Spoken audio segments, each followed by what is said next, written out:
Sticking closely to his prepared text, Mr. Trump offered no insight into his thinking about how to proceed in the various wars that the United States is currently fighting, including the battle against the Islamic State in Iraq and Syria or the war in Afghanistan.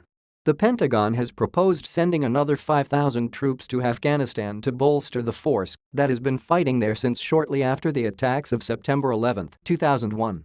Some of Mr. Trump's political advisors, including Stephen K. Bannon, worry about a slippery slope into nation building, but the president has not publicly indicated which way he is leaning. Instead, Mr. Trump used the occasion to single out several service members who have died in combat in recent years and also honored former Senator Bob Dole, Republican of Kansas, who was wounded in Italy during World War II and attended Monday's event.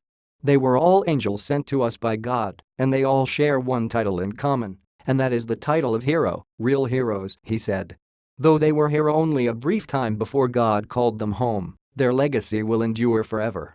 Like his three most recent predecessors, Mr. Trump never served in combat or the active duty military, and at one point during his campaign last year he offended veterans by denigrating the service of Senator John McCain, the Arizona Republican, a Navy pilot who spent 5 years as a prisoner of war in North Vietnam. "He's not a war hero," Mr. Trump said at the time. "He was a war hero because he was captured. I like people who weren't captured."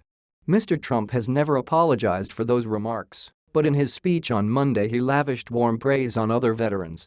He singled out John F. Kelly, a retired four-star general now serving as Secretary of Homeland Security whose son, Second Lieutenant Robert M. Kelly of the Marines, was killed when he stepped on a landmine in 2010 in southern Afghanistan. "We grieve with you, we honor you, and we pledge to you that we will always remember Robert and what he did for all of us," the president said.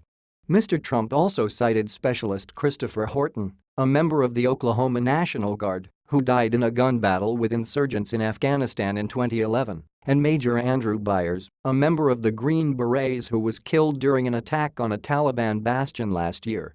"Chris sacrificed his life to protect his fellow soldiers and to protect all Americans," Mr. Trump said. Addressing Mr. Horton's weeping widow, Mr. Trump added, "Jane, America grieves with you." The president said that Major Byers raced through gunfire to save other soldiers. To his parents, Mr. Trump said, "We stand in awe of your son and his courageous sacrifice." After his speech, Mr. Trump also stopped by the cemetery's Section 60 to lay flowers at Lieutenant Kelly's gravestone. Section 60 contains the remains of many other service members who have died in the wars in Afghanistan and Iraq. A reporter asked Mr. Kelly what Memorial Day meant to him. "Sad," Mr. Kelly replied. Continue reading the main story.